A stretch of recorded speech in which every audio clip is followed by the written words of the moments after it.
अस्सलाम वालेकुम रहमतुल्लाहि व बरकातुहू। दोस्तों, उम्मीद करता हूँ आप सब लोग खैरियत से होंगे। आज पॉलिटिकल साइंस का हमारा नेक्स्ट लेक्चर है पास्ट पेपर्स का, ठीक है। और इसमें हम लोग इंशाल्लाह डिस्कस करेंगे क्वेश्चन नंबर 7। दोस्तों, क्वेश्चन नंबर 5 को मैं डिस्कस कर चुका हूँ, ठीक है। सेक्शन बी अब स्टार्ट हो चुका है। क्वेश्चन नंबर 6 जो है 18th अमेंडमेंट, ये आपका जो है वो पाक अफेयर का क्वेश्चन है, इसीलिए मैं इसको स्किप कर रहा हूँ, ठीक है। हम लोग डायरेक्ट आते हैं क्वेश्चन नंबर 7 पर। दोस्तों, क्वेश्चन नंबर 7 आपको ये कहता है कि fascism generally flourishes in countries with strong nationalism in weak democracies. Discuss the enabling conditions for fascism with reference to Germany and Italy.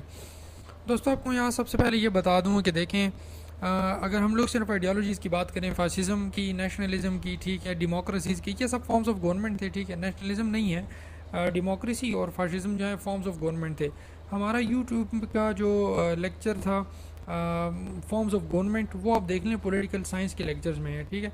अच्छा, यहाँ पर मैं एक बात आपको बता दूँ, हमारे बहुत सारे दोस्त ये कहते हैं कि हमें आपके लेक्चर्स जो हैं वो नेक्स्ट लेक्चर हमें नहीं मिलता। तो देखें दोस्तों, सबसे पहले जब भी आप हमारा चैनल विजिट करते हैं, आपको तमाम लेक्चर्स प्ले लिस्ट में मिलेंगे, ठीक है। रैंडमली आप वीडियो सेलेक्ट मत करें, आप चैनल पे आएँ, सबसे पहले प्ले लिस्ट में जाएँ, ठीक है। जब आप मेन स्क्रीन ओपन करते हैं, आपको वीडियोज़ दिखाई देती हैं, ठीक है। उसके बाद जो नेक्स्ट टैब होती है वो होती है प्ले लिस्ट की। आप प्ले लिस्ट पे जाएँ, वहाँ पर आपको सब्जेक्ट वाइज तमाम प्ले लिस्ट मिल जाएगी, और पॉलिटिकल साइंस की प्ले लिस्ट में आपको सारी की सारी पॉलिटिकल साइंस की वीडियोस मिल जाएंगी, ठीक है जी। दोस्तों, अब हम लोग स्टार्ट करते हैं अपना क्वेश्चन। तो अगर आपने फाशिज्म और डेमोक्रेसी के बारे में कम्प्लीटली जानना है, तो हमारा जो लेक्चर था फॉर्म्स ऑफ गवर्नमेंट, उसके अंदर आप जाके देख सकते हैं। अच्छा, यहाँ पर ये क्वेश्चन ये कहता है कि जो फाशिज्म होता है वो ऐसी कंट्रीज़ के अंदर डेवलप होता है, फ्लरिश करता है, जहाँ पर नेशनलिज्म स्ट्रांग हो और डेमोक्रेसी वीक हो। अब आपने करना क्या है, discuss the enabling conditions for fascism with reference to Germany and Italy. Italy और जर्मनी के अंदर ऐसे कौन से हालात हो गए थे, ठीक है, ऐसी कौन सी कंडीशंस आ गई थी कि फाशिज्म वहाँ पर फ्लरिश हुई, ठीक है। हमने इस बारे में क्वेश्चन अटैम्प्ट करना है, सही है। दोस्तों, आपको मैं ये बता दूं, सबसे पहले ये जहन में रखें कि इस तरह के क्वेश्चंस को अटैम्प्ट ना किया करें, ठीक है। ये मेरा आपको बरदराना मशवरा है, इस तरह के क्वेश्चंस अटैम्प्ट ना किया करें। आपको बेशक इसके ऊपर बहुत सारा नॉलेज होगा, लेकिन आप इस क्वेश्चन को अटैम्प्ट इसलिए ना करें क्योंकि इसको वाइंड अप करना बड़ा मुश्किल हो जाता है, ठीक है। मतलब मेरा ये है कि देखें, आपके पास तकरीबन CSS के पेपर्स में 35 मिनट्स होते हैं पर क्वेश्चन। अगर आप डिवाइड करते हैं ना, देखें, आपने जितने क्वेश्चन अटैम्प्ट करने होते हैं, आपने बाद में रिवीजन भी करनी होती है, आपके पास मैक्सिमम 35 मिनट्स होते हैं एक क्वेश्चन को अटैम्प्ट करने के लिए। तो देखें, उस 35 मिनट्स के अंदर आपने बहुत सारा जो मवाद लिखना वो लिखना होता है। Give your best, that is what CSS all about, ठीक है। आपको जितना आता है ना, देखें, CSS ये नहीं है कि आपने बहुत ज़्यादा जो है वो नॉलेज आपके पास है, आपने बहुत ज़्यादा पढ़ाई की है, नहीं। CSS इस बात का नाम है कि आपने जितनी पढ़ाई की है उसमें कितना परसेंट आप पेपर के अंदर रिप्रेजेंट कर सकते हो, ठीक है।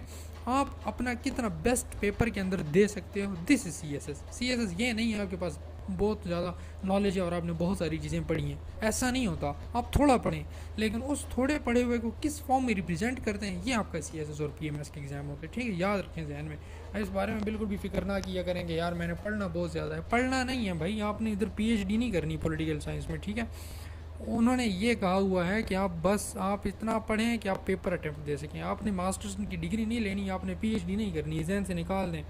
आपको पता है ना, CSS के लिए आप जितनी आपके ऑप्शनल सब्जेक्ट होते हैं उसमें आपके बैकग्राउंड का सिर्फ एक सब्जेक्ट आता है, बाकी सारे आपके बैकग्राउंड के नहीं होते। तो इसका ये मतलब है कि अगर उन्होंने BA का 3rd डिवीज़न वाला बंदा भी रखा हुआ है, इसका ये मतलब है वो आपसे नॉलेज नहीं ले रहे, आपसे रिप्रेजेंटेशन ले रहे हैं। भाई, आपके अंदर कितनी जो है वो प्रेजेंटेशन की स्किल्स हैं। एनीवेज, क्वेश्चन की तरफ जाते हैं, ठीक है।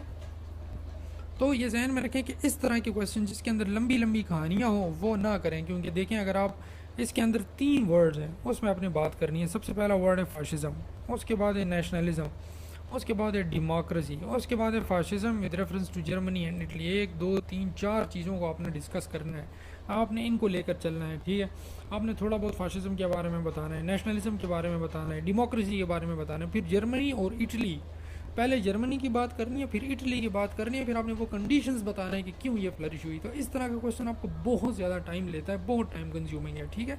इस तरह के क्वेश्चन को अटैम्प्ट ना करें। हाँ, अगर आपके पास और कोई क्वेश्चन की चॉइस ही नहीं है तो आप फिर इसको लेके जा सकते हैं, लेकिन ये जहन में रखें, पहले आउटलाइन बना लिया करें कि कैसे आपने इस क्वेश्चन को लेके चलना है। एनीवेज, मैं आपको थोड़ा बहुत इसका आइडिया दूंगा, ठीक है, और इंशाल्लाह थोड़ी बहुत आपको समझ आ जाएगी, बाकी एनालिसिस आपने जो है वो खुद करना है। तो जनाब देखें, सबसे पहले मैं बात करूंगा फाशिज्म के ऊपर। आपको पता होगा फाशिज्म क्या है, नहीं पता तो फिर वही बात है, आप जाएं और पॉलिटिकल साइंस का जो लेक्चर था हमारा फॉर्म्स ऑफ गवर्नमेंट उसे देखें। तो दोस्तों fascism is a form of government that is a type of one party dictatorship, ठीक है। इसमें टोटलिटेरियनिज्म की बात होती है, एक ही बंदा होता है, डिक्टेटर होता है, ठीक है, और वो कहता है कि भाई जो मैं कहूँगा ना वही बात है, वही बात होगी इस मुल्क में, वही चलेगा, मेरे हुक्म के बगैर कोई भी काम नहीं होगा, ठीक है। तो एक डिक्टेटर होता है और वो जो होता है वो तमाम की तमाम चीज़ों को वो लेके साथ चलता है, ठीक है।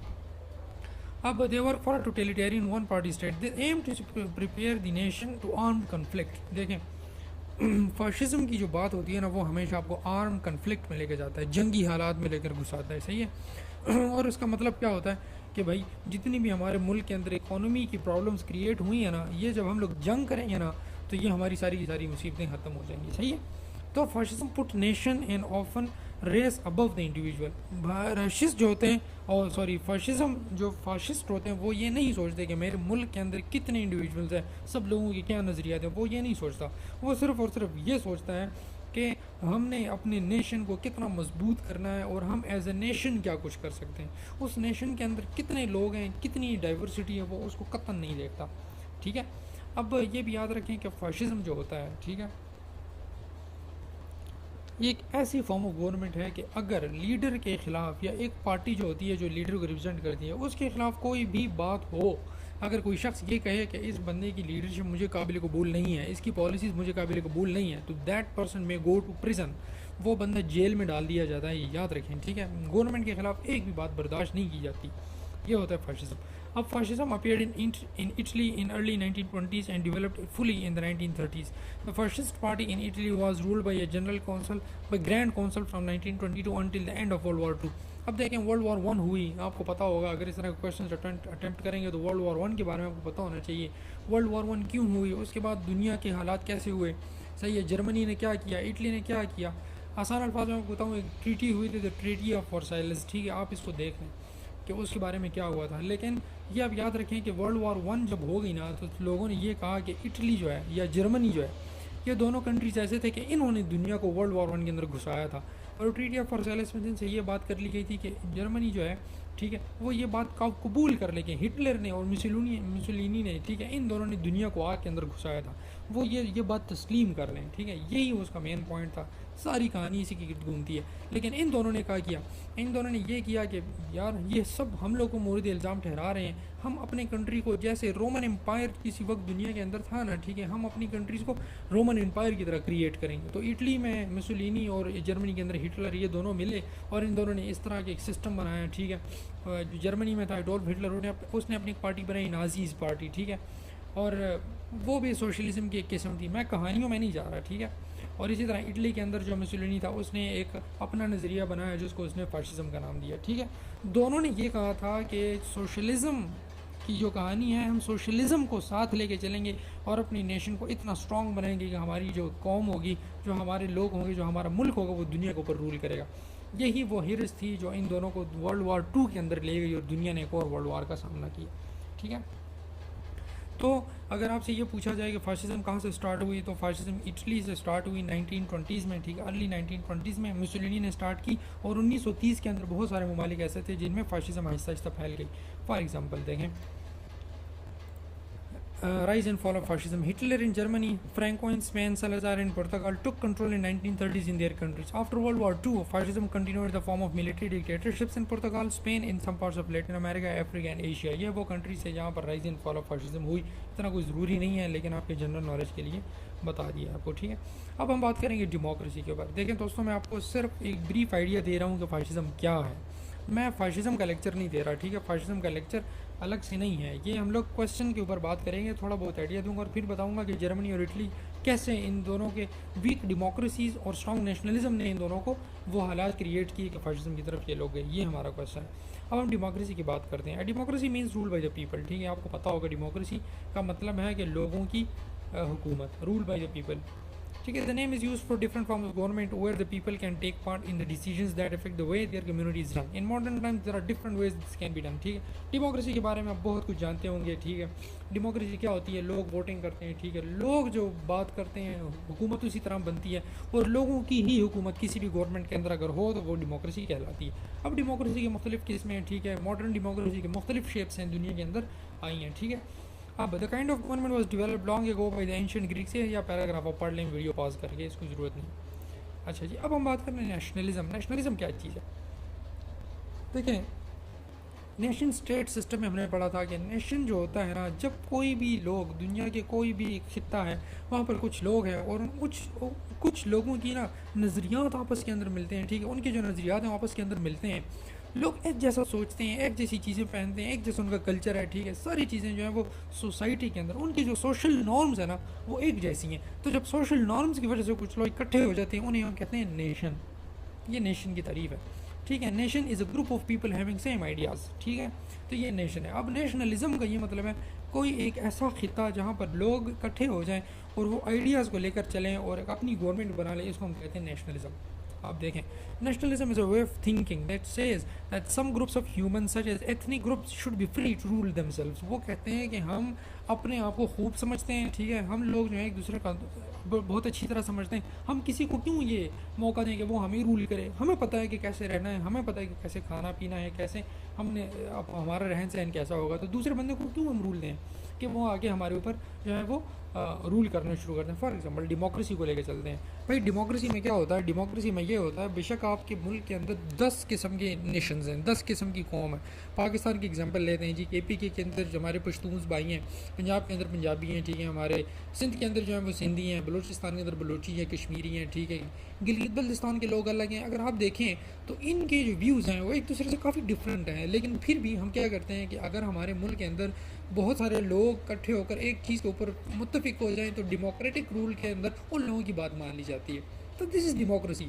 इन डेमोक्रेसी योर रूल और the majority of people, the thinking of majority of people is above the individual thinking, ठीक है। तो ये नेशनलिज्म बिल्कुल इसके उलट है।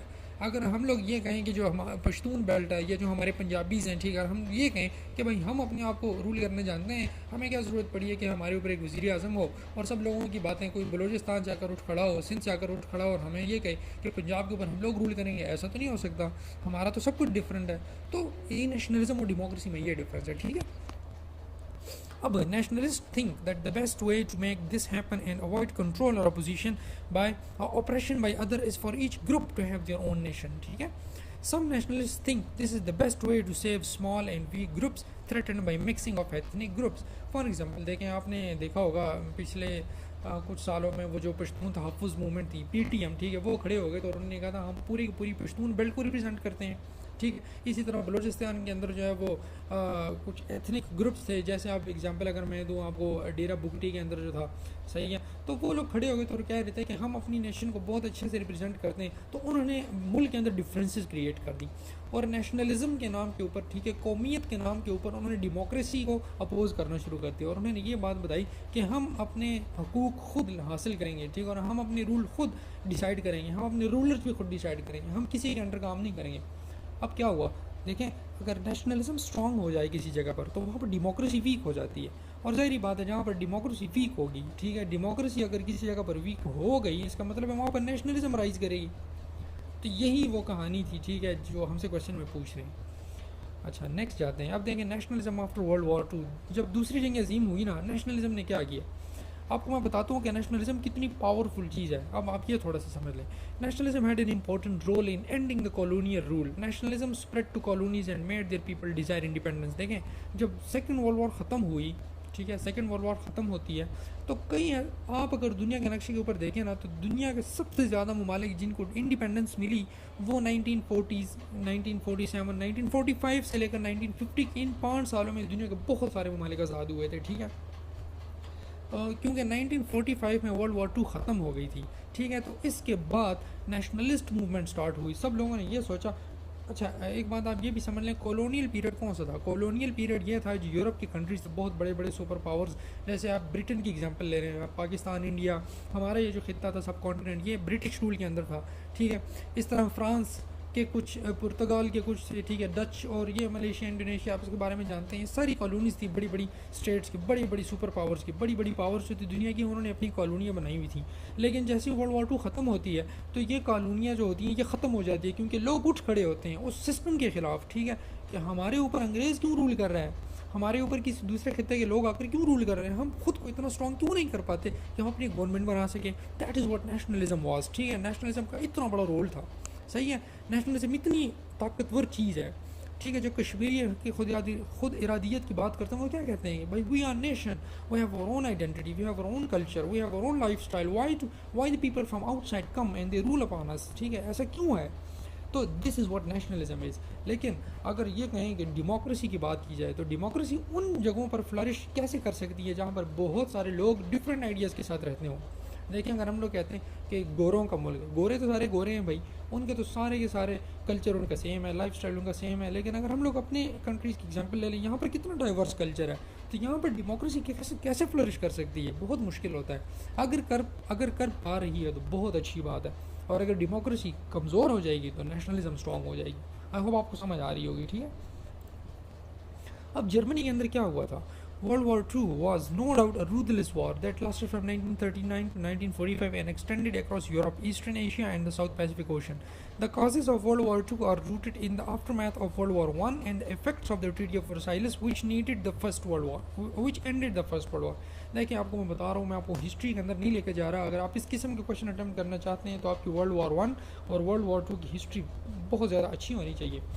कहते हैं सिचुएशन ऑफ जर्मनी ये थी कि वर्ल्ड वॉर I ख़त्म हुई, और वर्ल्ड वॉर I कैसे ख़त्म हुई, ट्रीटी ऑफ वर्साइलेस हुई। अब ट्रीटी ऑफ वर्साइलेस में क्या हुआ था, one of the many provisions of the treaty of Versailles was Germany to accept responsibility for causing the Great War. आपको मैंने बता दिया था जर्मनी ने पोलैंड के ऊपर हमला किया। ये सारी कहानियाँ आपको पता होनी चाहिए, वर्ल्ड वॉर I क्यों हुई और उसके नतीजे क्या निकले, ठीक है। एक ट्रीटी ऑफ वर्साइलेस हुई, उसके बाद लीग ऑफ नेशंस बना। उन्होंने क्या किया, ट्रीटी ऑफ वर्साइलेस ने ये कहा कि जर्मनी को इसका इल्ज़ाम दे दिया जाए कि यही वो मुल्क था जिसने वर्ल्ड वॉर I क्रिएट की, ठीक है। अब इसके बाद इस आर्टिकल को कहते हैं article 231 of the treaty of Versailles, ठीक है। ये जर्मनी की सिचुएशन थी। अब क्या हुआ, conflict between communism and capitalism. अगर हम वर्ल्ड वॉर I की बात करें या वर्ल्ड वॉर II की बात करें, दुनिया के अंदर कोल्ड वॉर शुरू हो गई थी, सही है। वर्ल्ड वॉर II के बाद वर्ल्ड वॉर II हुई, जर्मनी ने फिर वही काम किया, अपना बदला लेने के लिए उसने दोबारा, जो हिटलर ने और मुसोलिनी ने दुनिया को आग में झोंक दिया, वर्ल्ड वॉर II पेश आई, ठीक है। अब आपको पता है कोल्ड वार बनी, सही है। यूएसए एक तरफ बन गया और यूएसएसआर दूसरी तरफ, ठीक है। एक लेकर चल रहा था कम्युनिज्म, दूसरा लेकर चल रहा था कैपिटलिज्म। एक इकोनॉमिक कन्फ्लिक्ट दुनिया के अंदर क्रिएट हो गया। अब वर्ल्ड वॉर II ने तबाही फैला दी थी, यूरोप का बेड़ा गर्क कर दिया था। अब दो कंट्रीज थी, यूएसए और यूएसएसआर। इन दोनों ने अपनी अपनी ताकत के इस्तेमाल किया और कहा कि हम यूरोप को उसके इकोनॉमिक कन्फ्लिक्ट से निकालेंगे। जो यूएसएसआर सपोर्ट कर रहे थे कंट्रीज़ को, उनको हम कम्युनिस्ट ब्लॉक कहते थे, और जिनको यूएसए सपोर्ट कर रहा था, फंडिंग कर रहा था मुल्क की रिस्टेबिलिटी करने के लिए, उसको हम कहते हैं कैपिटलिस्ट ब्लॉक। अब ये जो चीज़ बनी थी ना, अब कुछ कंट्रीज़ जो है वो यूएसएसआर की तरफ जा रहे थे और कुछ कंट्रीज़ जो थे वो यूएसए की तरफ जा रहे थे। यूएसए नहीं चाहता था कि यूरोप के हिस्से जो हैं, यूरोप के ममालिक वो यूएसएसआर की तरफ जाएं, और यूएसएसआर भी ये चाहता था कि यूरोप की कंट्रीज़ जो हैं वो यूएसए की तरफ ना जाएं, ठीक है। अब ये कम्युनिज्म और कैपिटलिज्म की कहानी थी। यहाँ पर क्या हुआ, सोशलिज्म का कंसेप्ट आ गया, और हिटलर ने और इन सब ने ये कहा था कि नहीं, ऐसा नहीं होगा, हम लोग ये करते हैं। वर्ल्ड वॉर I की बात कर रहा हूँ, वर्ल्ड वॉर I के बाद ऐसा हुआ था। उन्होंने ये कहा था, ये क्या बात हुई, दुनिया की एक कंट्री हमें ये कहेगा और दूसरा कंट्री ये कहेगा। उन्होंने नेशनलिज्म के नाम पर, कौमियत की बुनियाद पर लोगों को इकट्ठा किया, और उन्होंने ये कहा कि हिटलर ने और मुसोलिनी ने ये कहा अपनी अपनी कौमों को कि हमें अब लीडर बना दो, हमें जब आप लीडर बनाओगे हम एक पार्टी रखेंगे और जैसे हम लोग चाहते हैं, ठीक है, आपको बिल्कुल सोशलिज्म का प्योरेस्ट फॉर्म देंगे, ठीक है, और जैसे आप लोग कहोगे ना, हम कौमियत इकट्ठे हो जाएंगे और हम इकट्ठे दुश्मन का जो है वो नीस्त नाबूद कर देंगे। ये चीज़ें मुश्तिल किस्म की तकरीर उन्होंने शुरू कर दी, लोगों के अंदर नेशनलिस्ट और कौमियत का जज्बा पैदा किया, ठीक है। कौमियत का जज्बा पैदा किया तो लोग ये समझने लगे कि हाँ वाकई हम तो इतने गयूर कौम है जो हमें तो कोई शिकस्त नहीं दे सकती। ये कैसे हो गया कि हमें शिकस्त हो गई, हमें इकट्ठा होना चाहिए और उनके साथ दोबारा लड़ाई करनी चाहिए ताकि हम अपना बदला ले सकें। यही वो वजह थी, ठीक है। और उन्होंने नेशनलिज्म को जो है वो अराइज़ किया। अब नेशनलिज्म को क्यों अराइज़ किया, क्योंकि देखें वहाँ पे जर्मन जितने भी लोग थे ये शुरू से समझते थे कि हम तो बहुत बड़ी एम्पायर के मालिक थे, सही है। इस तरह इटली भी ये समझता था कि हम तो बहुत बड़ी एम्पायर के मालिक थे, ये कैसे हो सकते हैं, हमें शिकस्त हो गई है। वो तमाम के तमाम लोग एक ही किस्म के लोग थे, एक ही किस्म के लोग थे। उनका कल्चर, उनके लाइफस्टाइल वो डाइवर्स नहीं था जैसे हमारे इंडिया और पाकिस्तान में। इसी वजह से उनके अंदर नेशनलिज्म ज़्यादा थी, नेशनलिस्ट वहाँ पे लोग ज़्यादा हो गए थे, हुकूमत के साथ मिल गए थे कौमियत की बुनियाद पर। इसीलिए वहाँ पर डेमोक्रेसी कम हो गई थी क्योंकि डाइवर्सिटी नहीं थी, ठीक है। तो जिन कंट्रीज़ के अंदर कौमियत ज़्यादा हो जाती है और डेमोक्रेसी कम हो जाती है तो आखिर में क्या होता है, वहाँ पर फाशिज्म फ्लरिश कर जाती है। आपको शायद थोड़ी बहुत कहानी समझ में आ रही हो, सही है। ये थी वो तमाम डिस्कशन। देखें आज भी अगर आप जर्मनी के अंदर जाएँ ना, अगर पाकिस्तानी इंडिया से या हमारे ममालिक से जब आप जर्मनी के अंदर जाते हैं वो आपको यही कहते हैं अगर आप स्टडी वीज़ा के ऊपर आ रहे हैं या किसी काम के लिए आ रहे हैं तो आपको जर्मन लैंग्वेज सीखना जो है वो लाजमी है, ठीक है। आपको जर्मन की लैंग्वेज सीखनी चाहिए। तो वो अभी भी अंग्रेज़ों से नफरत करते हैं, ठीक है। अंग्रेज़ी आती है लेकिन अंग्रेज़ों से नफरत करते हैं, इतनी उनकी स्ट्रॉन्ग नेशनलिज्म है। इस तरह आप जापानियों को देख लो, उनकी इतनी ज़बरदस्त नेशनलिज्म है, वो बाहर के लोगों को एक्सेप्ट ही नहीं करते।